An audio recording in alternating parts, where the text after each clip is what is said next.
Hey guys, tonight we begin with a subject that once decided who lived, who died, and who got dramatically drowned in the village pond: witchcraft.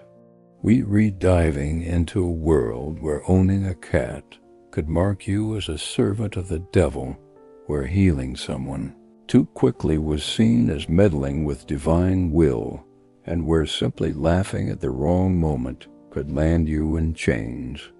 From the paranoia-fueled witch trials of medieval Europe to the rise and fall of the mighty Crusader military orders, from the vibrant coffee houses of the Ottoman Empire that shaped politics and culture, to the sacred artistry of samurai armor in feudal Japan, this is a journey through the strange, the heroic, and the deeply human stories of the past.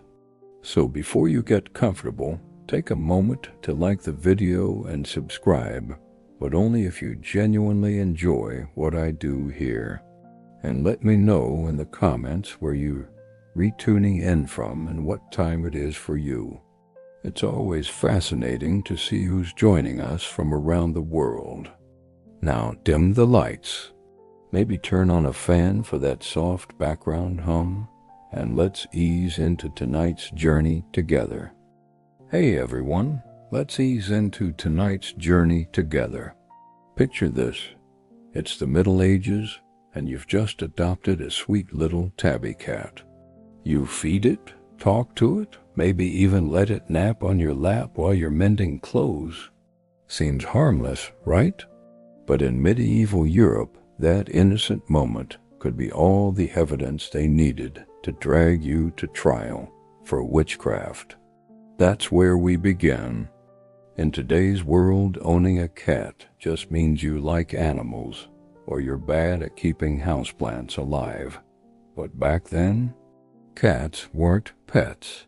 They were familiars supposedly gifted by the devil to witches as spies, messengers, or even demonic attack squads. And it didn't matter if the cat was black or ginger or calico. Any cat was suspect. Just feeding one could be seen as sustaining your infernal servant. Letting it curl up on your lap? Clearly a secret strategy meeting with the forces of darkness. And if you spoke to your cat well, we all talk to our pets, don't we? But to your neighbors, it wouldn't sound like "who's a good boy." It would sound like "go forth, summon the storm, and curse the miller's son." And the church didn't help. In 1233, Pope Gregory IX issued a decree linking cats directly to devil worship.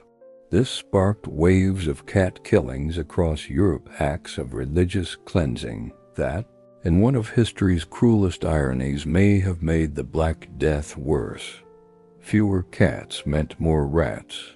More rats meant more fleas. More fleas meant more plague. And when the plague came, guess who got blamed? Witches. It was a self-sustaining loop of fear. Cats gives witchcraft, gives cat killings, gives plague, gives more witch hunts. Even a stray cat hanging around your home could be seen as a furry little accusation with whiskers. And if your cat scratched someone, that wasn't just a scratch, it was a demonic attack. The only defense? Try telling the mob, "Look, Mittens isn't possessed. He's just a jerk." Good luck with that. So tonight, we're diving into a world where the simplest acts, owning a pet, healing the sick, even laughing at the wrong time, could mark you as a servant of the devil. This is the dark, bizarre, and often tragic reality of medieval superstition. And this is just the beginning. Section 2. Herbs and Healing. The Dangerous Knowledge of Women. Let's talk about something that seems harmless. A simple cup of tea. Imagine you're in the Middle Ages, and your neighbor is coughing all night. You brew her a soothing infusion of thyme and honey. She drinks it, and by morning, she's breathing easier. Good news, right? Wrong. In the eyes of the village, you didn't just help someone feel better, you defied divine will. And in a world where illness was seen as a test from God, curing it too quickly wasn't kindness. It was witchcraft. Herbal knowledge, especially in the hands of women, was deeply suspect. If you knew which plants could ease pain, stop bleeding, or bring down a fever, people didn't call you a healer. They whispered that you must have learned it from the devil. Medieval medicine was built on two pillars, prayer and bloodletting. If your remedy didn't involve chanting Latin or draining half your patient's blood, it was assumed to be unnatural. So when a village woman used chamomile for sleep or willow bark for pain, long before anyone knew they were natural painkillers, she wasn't seen as wise. She was seen as dangerous, and the more effective you were, the more suspicious you became. Midwives in particular walked a razor's edge. They used herbs to ease childbirth, calm nerves, or treat infections. But those same herbs could be twisted into proof of dark magic. A tincture for labor pains? Clearly a potion. A poultice for infection? Evidence of a curse. Even owning an herb book could get you arrested. To the courts, it wasn't a guide. It was a grimoire in disguise. Just possessing knowledge that others didn't understand was enough to mark you as a witch. One woman might be accused because she grew valerian, a plant that calms nerves, but used too much, and it makes people drowsy. So naturally, people assumed she was drugging the village. Another might be blamed for healing a sick child too fast. Only God can restore life, they'd say. So how did you do it? The irony? Many of these women were preserving ancient knowledge, the roots of modern medicine, and they were punished for it. So remember, in the Middle Ages, being good at helping people wasn't a virtue. It was a death sentence. Section 3. The sinister myth of left-handedness. Let's talk about something that seems completely normal today, being left-handed. In the modern world, lefties might struggle with scissors, smudge their handwriting, or get the occasional bump on the head from swinging a baseball bat the wrong way. But in the Middle Ages, if you wrote, ate, or fought with your left hand, you weren't just awkward. You were sinister, literally. The word sinister comes from the Latin word sinistra, meaning left. And over time, it didn't just describe a direction. It became synonymous with evil, malice, and dark omens. Right was sacred. Left was suspect. Right-handedness was linked to order, divine favor, and moral purity. Christ was often depicted blessing with his right hand. Saints, kings, and righteous men all used their right hand in art and ceremony. The left? That's where the devil stood, literally. In religious paintings, the damned were cast to the left of God's throne. Demons reached with their left hands. Traitors were often shown writing oaths with their left, a sign they were already lying. So if you were born a lefty, you were starting life one step closer to damnation. Children who naturally used their left hand were often forced to switch. Parents would tie the left hand behind the back, sometimes for weeks or months, until the child learned to eat, write, and work with the correct hand. If that didn't work, well, then you were clearly resisting divine order, and that made you even more suspicious. Even small actions could be twisted into proof of corruption. Stirring a pot counterclockwise, a motion that came naturally to a left-hander, was sometimes seen as a reversal of natural law, a symbolic act of rebellion against God's design. In some villages, that alone could spark whispers of witchcraft. And in combat, forget about it. If you fought with your left hand, you weren't just unpredictable. You were unnatural. A right-handed warrior could be trained, but a left-handed one? He moved in ways that defied expectation. He struck from angles no one saw coming. And in a world that feared the unknown, that wasn't skill, that was sorcery. People didn't say, "He's ambidextrous." They said, "Only a witch would fight like that." So being left-handed wasn't just a quirk. It was a mark of difference in a society that punished anything that didn't to conform. And in the Middle Ages, when conformity was survival, being different wasn't just dangerous, it was heresy. Section 4. The Devil's Whisper. When talking to yourself was a crime, let's say you're walking home after a long day in the medieval village. The sun is setting, the air is cool, and you're thinking through a problem, maybe how to fix the barn door, or what to tell the miller about your overdue grain payment. You mutter a few words under your breath just to organize your thoughts. You're not casting a spell. You're not summoning demons. You're just talking to yourself. But in the Middle Ages, that quiet little habit, that was enough to get you arrested. Because in a world where silence was the norm, where even the night was filled only with the crackle of fire and the occasional bark of a dog anyone caught muttering stood out like a torch in a dark chapel. And suspicion, once lit, burned fast. If you were seen walking alone, whispering to the wind, people didn't assume you were working through a dilemma. They assumed you were whispering incantations to invisible spirits. If you did it near a neighbor's house, well, congratulations. You just cursed their entire family and their chickens. Life back then was quiet. No engines, no radios, no earbuds piping music into your skull. So when someone was talking, even quietly, it carried. A murmur could travel across a lane. A sigh could sound like a chant. And if someone overheard you saying, "I wish the wind would stop rattling my shutters," and that very night the wind died down, boom, you controlled the weather.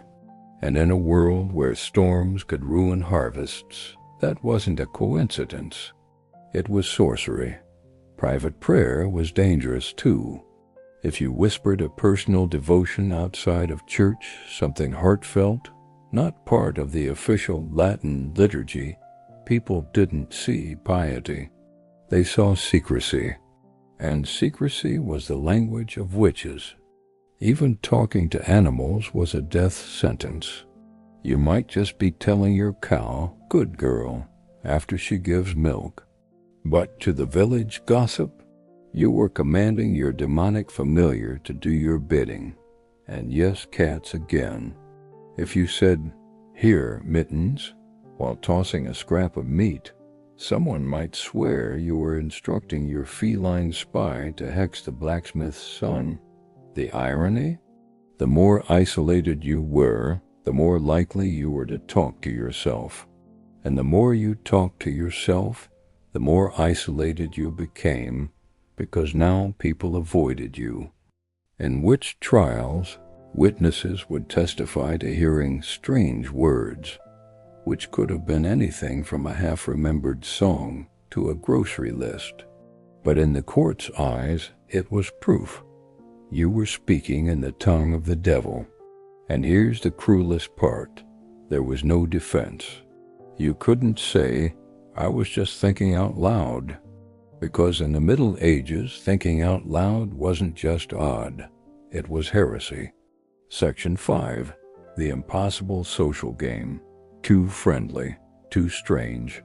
Let's talk about something that sounds harmless. Being liked. In the modern world, if you're friendly, outgoing, and people enjoy being around you, that's a good thing.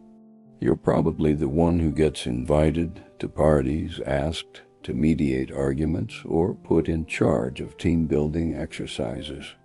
But in the Middle Ages, if you were too popular, you weren't just charismatic. You were witching people into liking you. Yes, really. If half the village showed up to help you thatch your roof while their own barns were falling apart, people didn't assume you were kind or well-liked. They assumed you'd been slipping love potions into the communal ale or whispering charms while passing out bread. Because in a world where trust was fragile and suspicion was currency, genuine popularity was unnatural. And if you weren't popular, well, that was even worse. Being a loner, quiet, private, avoiding gossip was practically a signed confession. Solitary people were perfect scapegoats.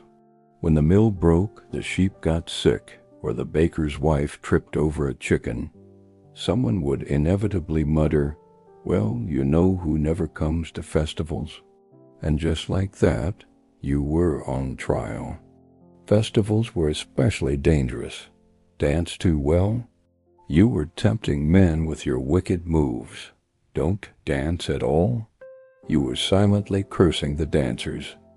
Leave early? You were sneaking home to perform rituals under the moonlight. Stay too late?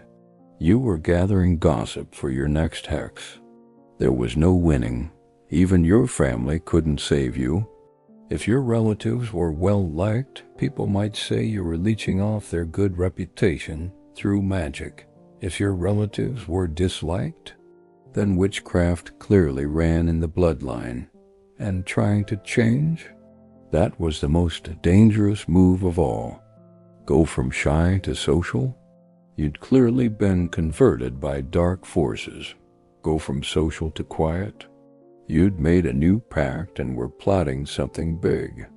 In the Middle Ages, your social life wasn't about personality. It was about survival. And the rules were simple. Be exactly like everyone else. Don't stand out. Don't be too kind. Don't be too cold. Don't be too anything. Because in a world built on fear, the only safe place was invisibility. And even then, someone was probably watching. Section 6. The Midwife's Curse. Healing was never enough.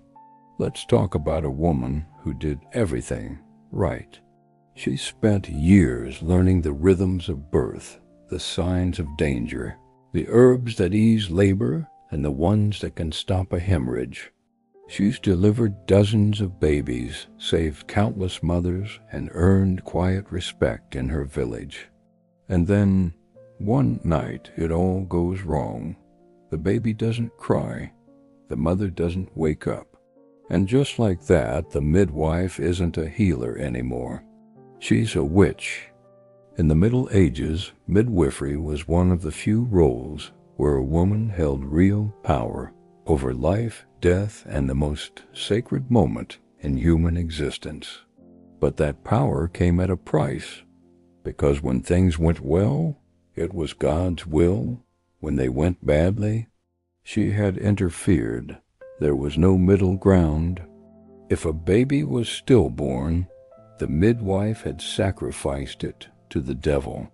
If a mother died in childbirth, the midwife had whispered a curse into her ear. If a child was born with a birthmark or deformity, clearly she'd swapped it with a changeling, a demonic substitute left in the cradle.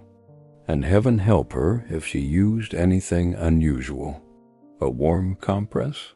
Suspicious? A soothing chant? Dark incantation?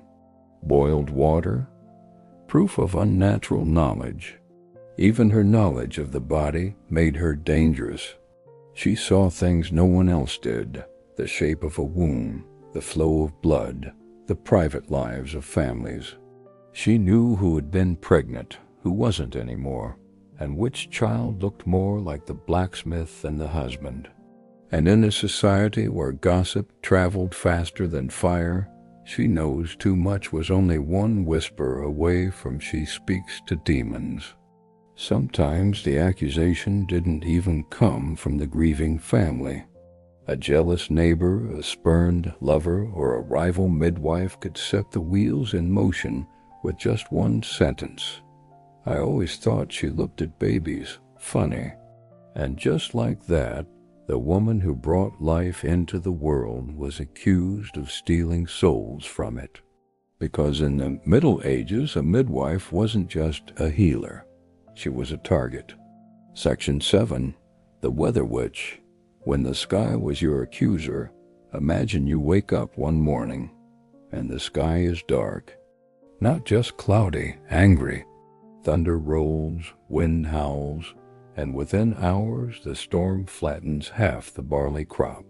The river floods, the mill is washed away, and someone points at you and says, "You did this.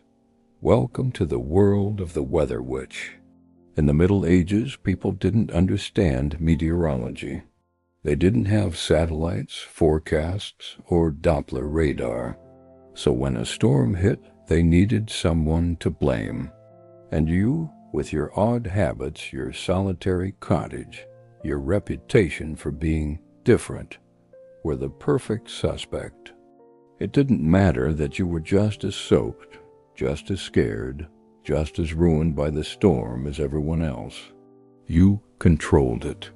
They believed witches could summon storms, conjure frost, and even milk the clouds like farmers milked cows, squeezing rain from the sky for their own dark purposes. If you were seen outside before a downpour, you weren't checking the weather. You were whispering to the wind. If your garden survived a drought while others withered, you weren't lucky. You'd bound the clouds to spare your crops. And if lightning struck near your home, that wasn't bad luck. It was a sign. The devil was calling.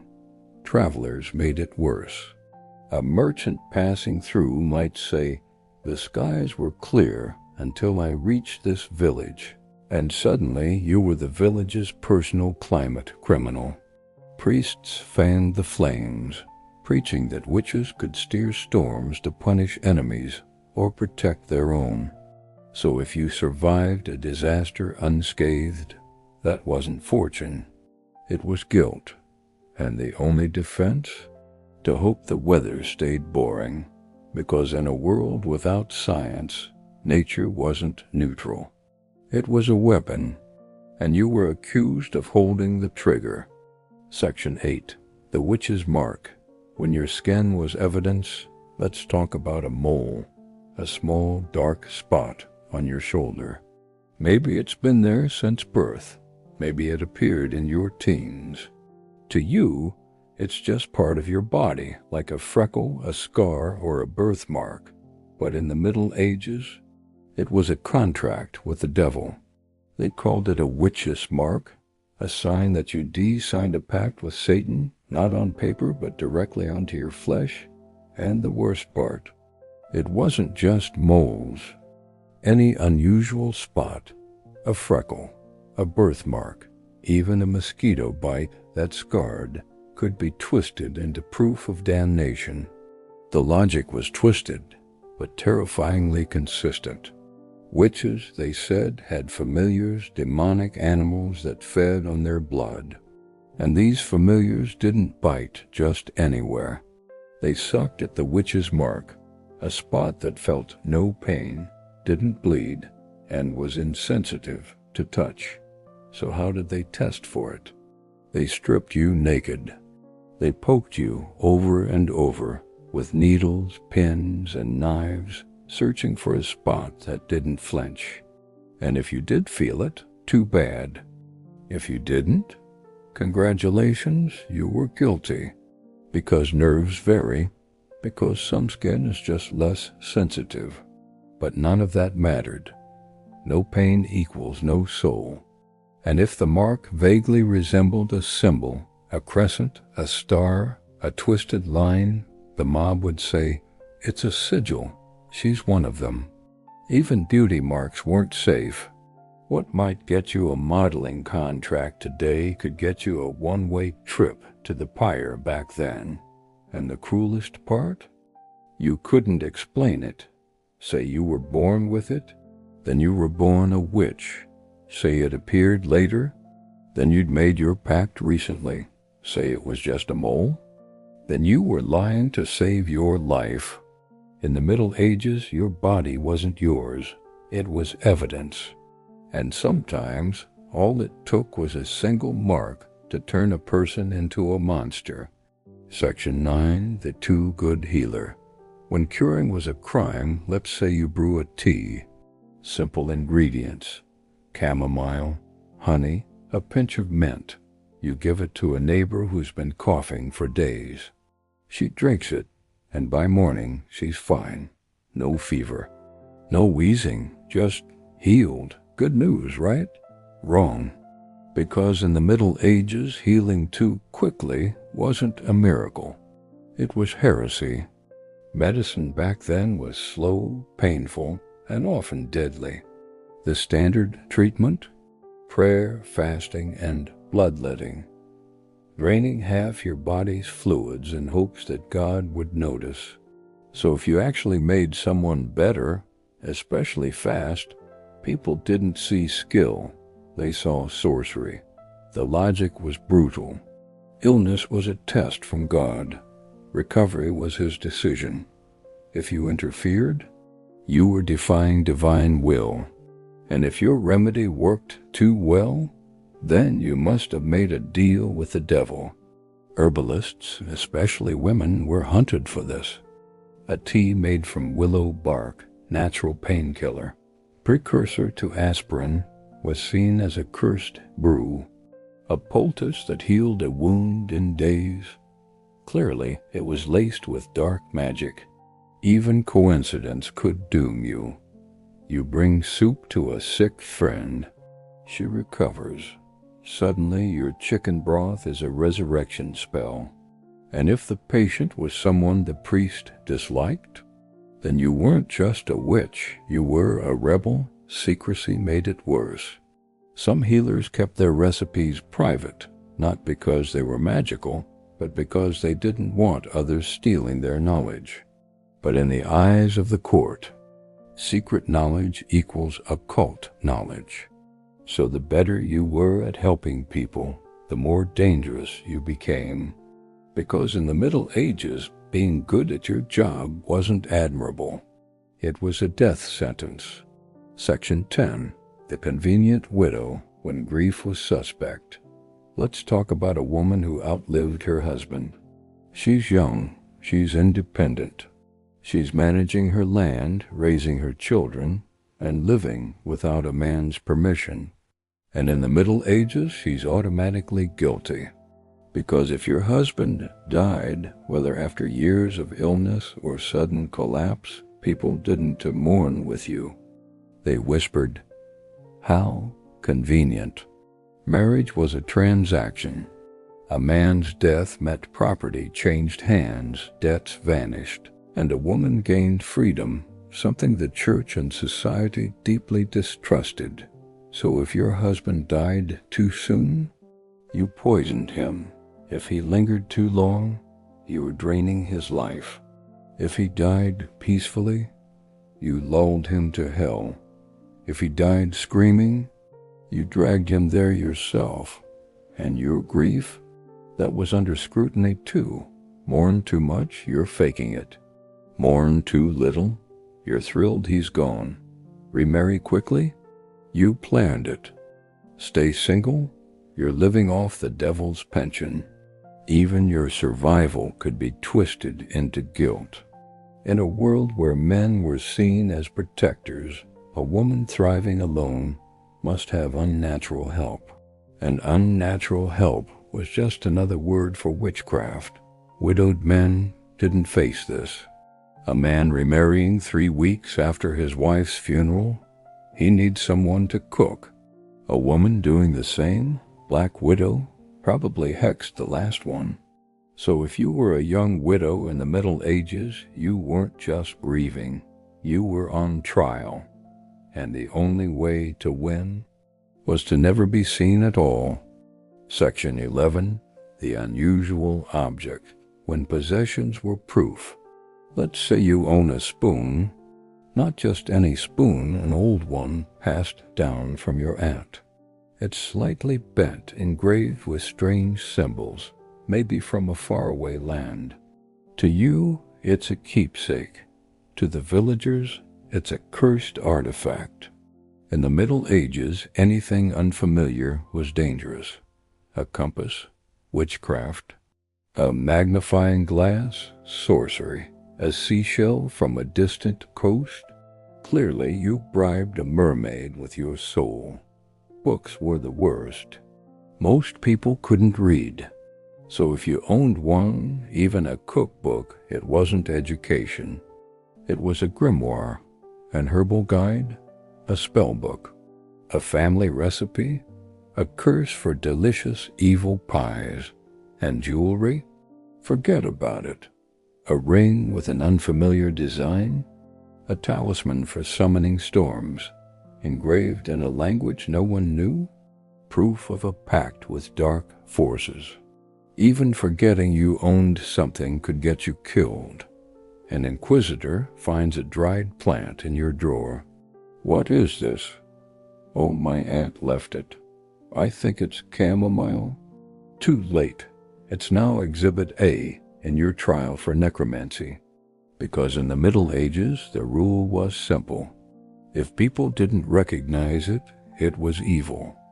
And if you couldn't explain it perfectly, then you were hiding something. So be careful what you keep.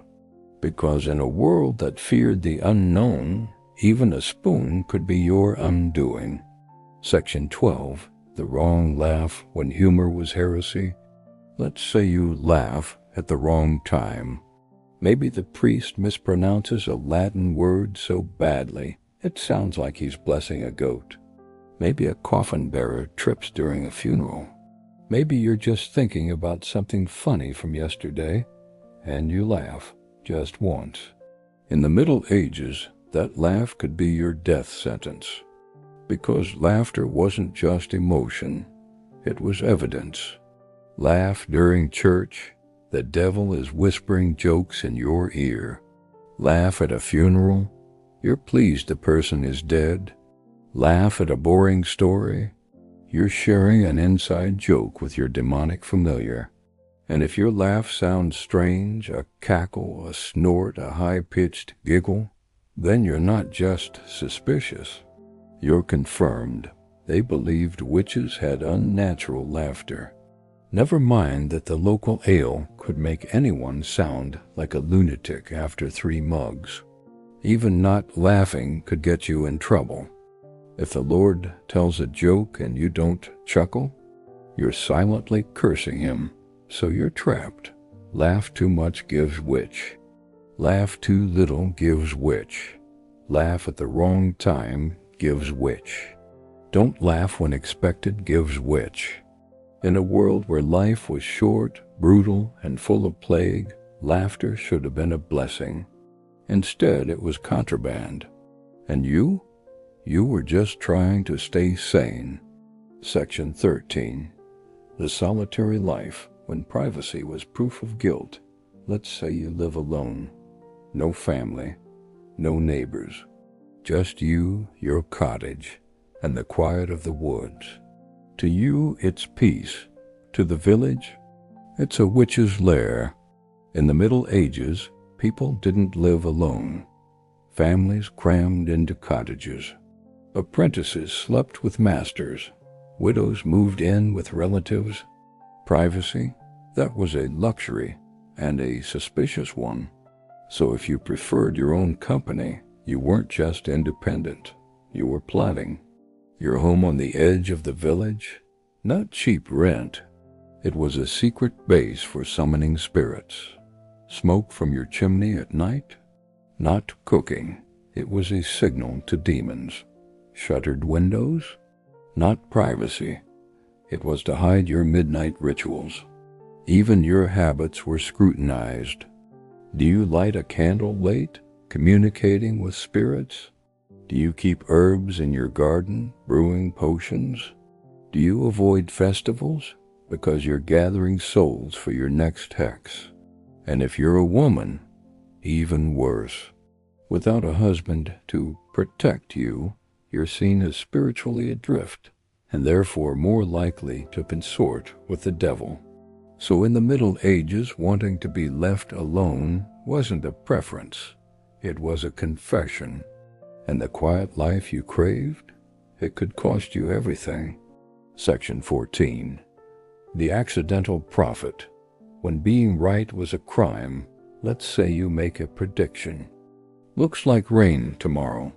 Harvest might be bad this year. Old Thomas should fix his roof. Simple observations. Common sense. But in the Middle Ages, you just cursed the village.